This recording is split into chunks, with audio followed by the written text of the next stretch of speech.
Representative, si Danley Divinagracia. Hello, good afternoon sa lahat. And before I start, I would like to thank everyone for joining us on our event. Alam ko medyo busy kayo or yung mga ginagawa kayo, but you chose to join with us. And we'll try our best na maging meaningful itong araw. And to introduce myself, I am Dan Divinagracia. I am in charge of the after sales department for the service centers. So today I will give you a brief walkthrough on what to expect on every service center, especially here in the SM Dasma branch. So right here, I give it to you. So right here, this is our sales area. So this is our branch here in Officer Las Marinas. This is what we call 3.00 setup. What does it mean? Siyempre, as a client, siyempre importante sa atin last nasa ko na lang siguro boses ko kanina. Okay. So, as you can see right now, meron tayo like client dito. Ang benefit natin for a 3.0 setup is the transparency. To ensure the transparency of your phone once you brought your phone to our department. Meaning, bubuksan, i-check, lahat gagawin in front of you. Siyempre, para confident ka na walang ginawang kahit anong bagay sa device ko, diba? So, iba naman yung gustong pag nagpa-repair ka, hindi mo alam kung ano yung nangyayari sa telephone mo, tapos paglabas, kung ano-ano na yung sila. So, the transparency is what we ensure inside our service center. Now, siyempre, alam din namin yung hassle kapag nasira yung telepono mo. Diba? So, what we ensure is we will repair your device approximately 1 hour only. Alam naman natin, mahirap pa ng telepono, diba? So, papatagalin pa ba natin yung repair? So, we offer 1 hour flash fees to every repair na nadali nyo sa service natin. And during 10, 11, 12 of the month, take note po, 10, 11, 12 of the month, we celebrate our Oppo Service Day where you can enjoy 10% discount to every parts.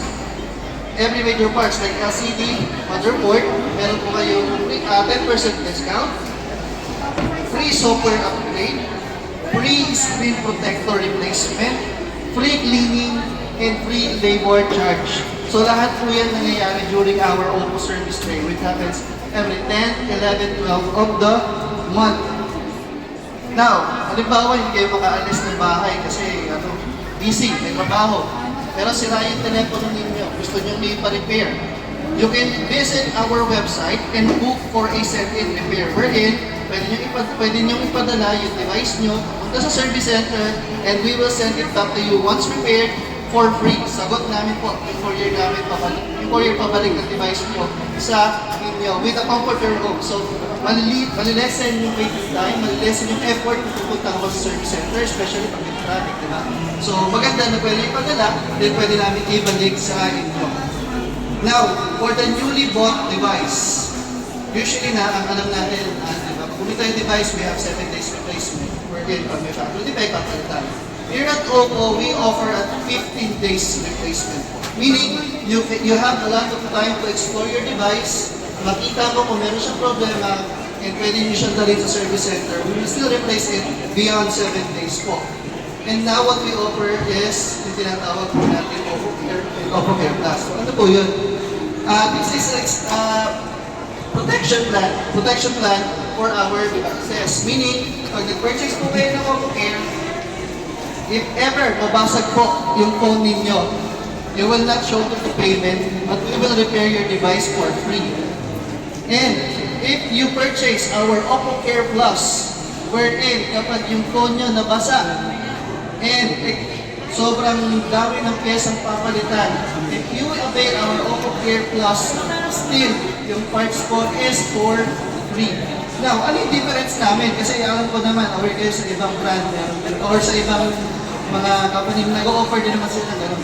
So what makes us different on our Oppo Care Plus? First, bigyan ko kayo ng walkthrough kung ilang step pag kayo, sino dito may dating nagabenta ng ng protection plan sa ibang Ayaw mo? Saan mo? Mandaluyong. Ano yung brand mo? Ano yung company na... Bulong mo lang, may isipin lang. Nagabayin na kayo ng insurance. Correct me if I'm wrong kung ganito yung process nila ha. For example, nabasag yung phone mo ma'am. Nabasag yung phone mo. So you want to avail yung protection plan. Una mong gagawin, i-file mo yung claim. Tama? I-file mo yung claim. Pag na-file mo na yung claim, pupuntahan ka ng courier sa inyo. Kukunin yung phone mo. Dadalhin sa service center. Sa service center, i-check yung device. Pag na-check yung device, ipapa-approve yung quotation dun sa company. Pag na-approve yung quotation, i-repair yung unit. Pag na-repair yung unit, kukunin ng rider, dadalhin sa inyo. Napagod ka, ma'am? Sa Oppo, pag nag-appear ka ng Oppo Air, punta ka sa service center. Second step mo, mag-ikot ka muna sa mall. Pagbalik mo, pwede mo nang i-uwi yung phone mo. Ganong step lang po. Kasi sa naka-system based po siya, so any service center branch kahit nasa Mindanao ka pa, may branch po tayo doon, pwede mo siyang ipa-repair or i-avail yung inyong insurance. Diba? Sobrang easy lang. So that's pretty much what we offer here in our service center. And for you to know more about our services, you can like our Facebook page, Oppo Air PH. Doon po nagpo-post sila ng mga games, nagpo-post sila ng mga tips on how to prevent and to protect your phone. And you can learn something from pretty much everything about that service center. So I hope may naitulungan kayo and once na meron kayo na available, punta lang ako kayo sa service center namin and we will check and protect your phone to the best that we can do because the target here is to be the #1 service provider here in the Philippines po. Thank you so much po.